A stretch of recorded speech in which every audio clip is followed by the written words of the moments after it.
কোথাও না কোথাও ধর্ষিতা হয়ে খুন হচ্ছে, 4 বছরের শিশুকন্যা তাকে ধর্ষণ করে খুন করা হচ্ছে। এভাবে সারা পশ্চিমবঙ্গ জুড়ে নারীদের উপর যে নির্মম অত্যাচার, সে নিয়ে আজকে আমরা মোশন নিয়ে এসেছিলাম।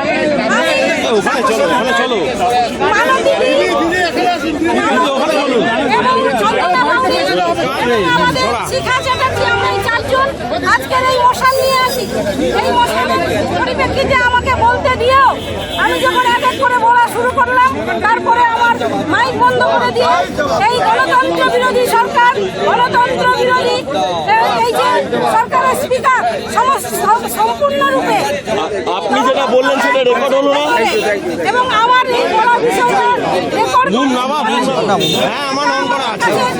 এই পশ্চিমবঙ্গবাসীর কাছে নির্মম লজ্জা। তাই এরকম নারী ধর্ষণকারী সরকার, এই সরকারের মদতে দিকে দিকে সমস্ত নারী এবং শিশু কন্যাদের উপর প্রতিদিন প্রতিনিয়ত এই ঘটনাগুলি ঘটে চলেছে। এর প্রতিবাদে আপনার বলাটা রেকর্ড হলো। আরে দাদা কে বলছে রেকর্ড হলো? আর বাংলা ঘুমটা নামা না ভাই, আরে কি করব, আর একটু ঘুম নামা, আর একটু ঘুম নামা, আর ভাই বিট্টু একটু নামা, চলে না ঘুমটা, বিট্টু ধরে না ঘুমটাও, আরে বাড়াও না, নার্সদের বাথরুমে ঢুকিয়ে মারধর, তোরা বলতে না উড়ে যাবো তো আমি খাই, ভয় দেখিয়ে ব্ল্যাকমেইলিং করা হচ্ছে। এরকম ভাবে খুন ধর্ষণ প্রতিনিয়ত রাজ্যে চলছে।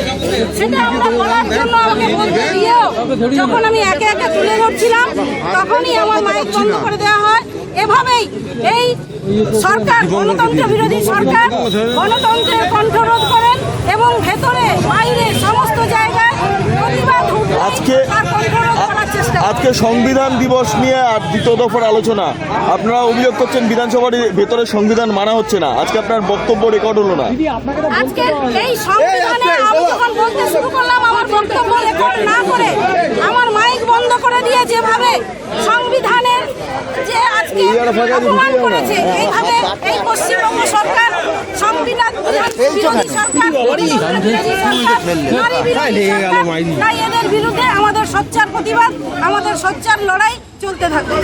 ডিসকাশন অ্যালাউড করে, ফলে আমরা চেয়েছিলাম ডিসকাশন, শুধুমাত্র এডিটেড পার্ট করা, এটা আমাদের লক্ষ্য ছিল না। এবং আমরা আবেদন করেছিলাম, উনি সেই আবেদনে কর্ণপাত না করে মাইক বন্ধ করে দেওয়ার জন্যই আমরা আজকে সদর থেকে দেখলাম। আপনারা বেরোনোর পরও বিশ্বনাথ চারক তিনি অনেকক্ষণ বিধানসভার ভেতরে ছিলেন, ওনাদের সঙ্গে কথা বলছেন, এটা কি কোনো অশুভ ইঙ্গিত নাকি?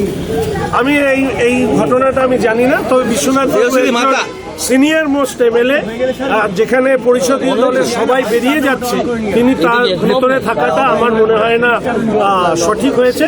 তবে উনি আমাদের বর্ষিয়ান এমএলএ, আমি